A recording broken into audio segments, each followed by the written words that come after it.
Marso 1, 2026.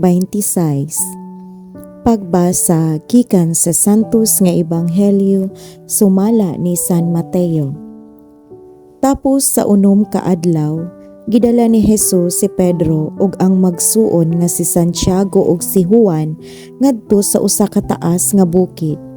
Samtang nagtan-aw sila kaniya, nausab ang iyang panagway. Ang iyang naong misanag sama sa adlaw ug naputi ang iyang bisti sama sa kahayag.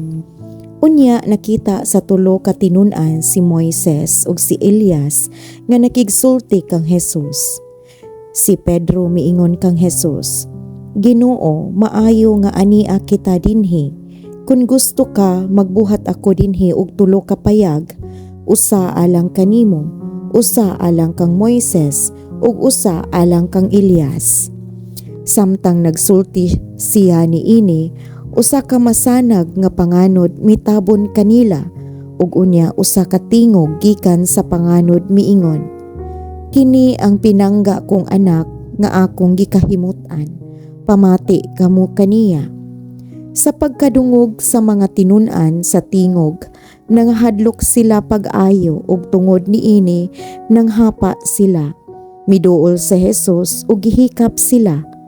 "Tindog kamo ug ayaw kahadlok," miingon siya. Sa paghangad nila wala na sila'y laing nakita gawas kang Jesus.